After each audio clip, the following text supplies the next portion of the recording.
Meta started the year with a market cap, that is the value of the company. It started the year with a market cap of close to $1 trillion. It was one of the most valuable companies, not just in the US, but globally. As you can see, it's been a brutal year for Meta platform shareholders. Today, the value of the company is about $250 billion, bringing the value lost for the year to around $700 billion. Although in the last few years especially, Facebook has become quite a controversial company, from a financial standpoint, it's been a huge success. Facebook dominates the online advertising market. It's been able to grow its revenue from $2 billion in 2010 to $118 billion in 2021. That's a factor of about 60 in just 11 years, which is staggering. Now, this isn't one of those stories where you have huge revenue growth but no actual earnings or free cash flow being generated. No, Facebook has very high margins. You can see that in the amount of free cash flow generated in 2021. Meta generated $38 billion in free cash flow. There are very few companies, not just in the US but globally, very few companies who generated more cash last year than Facebook did. And the reason that they've been able to do this, not just last year, but over the last decade or so, is that Facebook or Meta platforms is a classic network effect business. So the more active users you have on the platform, using the platform, or each of Meta's platforms like Instagram, WhatsApp, and Facebook, the more users you have, the more valuable the platform becomes to each of those users. WhatsApp is a very clear example of this. If you have all of your friends and family and even maybe co-workers using WhatsApp, the value of WhatsApp to you is going to grow exponentially, right? Because you're able to contact everyone you want to just on that one platform. And you can see that Facebook's daily active users has been, almost a factor of 10 greater than its competitors, at least going back over time. And what's interesting is that it's continued to grow. So although the growth rate has slowed, it hasn't yet started going backwards in terms of its user growth. But what has started to look shaky is Facebook's revenue growth. This is the first year where it looks like Facebook's revenue growth could go backwards, or at the very least, it's going to be roughly flat in 2022.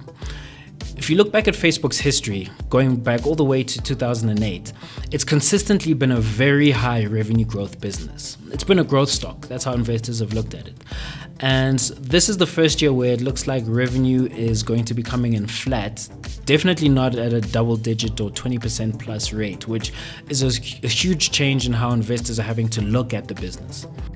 One of the factors that's led to this slowdown in revenue growth has been the change that Apple has implemented in its policies. So that's made it harder for Facebook to track users across different apps as they're using their iPhones, for example. And that's been about a $10 billion revenue hit to Meta platforms in 2022. Rising competition from TikTok has also put pressure on Instagram in particular. The Apple policy changes aren't specific to Meta, they apply to all companies in the online advertising business. But what is specific to Meta is how aggressively they've gone after the Metaverse opportunity. Firstly, they changed their name to Meta, which is a bit of a heads up. But in addition to that, they've been willing to spend a huge amount of money on the Metaverse and to lose a huge amount of money building what Mark Zuckerberg believes is going to be the next computing platform, the next major computing platform. In the first 9 months of this year, they've already lost $9 billion on this. They refer to this segment as their Reality Labs business, but essentially that's their metaverse ambitions. It includes Oculus, their VR, AR ambitions. And over the last, let's call it 4 years, they've lost $33 billion building this out. And what has worried investors so far is that, understandably, there's as of yet not much to show for it. What has some investors a bit nervous is that Reality Labs, that is Facebook's metaverse business, as of now, understandably doesn't have any real financial progress to show for itself because it's still quite early. And so Facebook's core or traditional business, which consists of its family of apps, that is Facebook, Instagram, and WhatsApp, that online advertising business still generates basically all of Facebook's earnings or cash. And so that traditional core business is subsidizing Reality Labs or the metaverse business. And some investors are worried about the extent to which this is going to go on. Those concerns were not eased at all they were exacerbated recently by Mark Zuckerberg when he was talking to investors. He had this to say about the extent to which the losses from the metaverse is going to grow in the next year or so.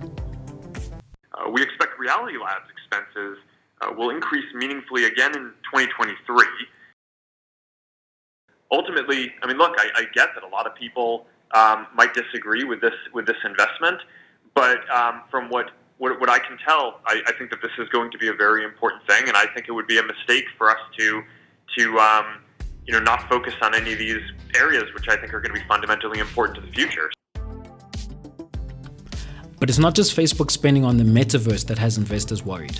Check out Facebook's CapEx here, that is its capital expenditure.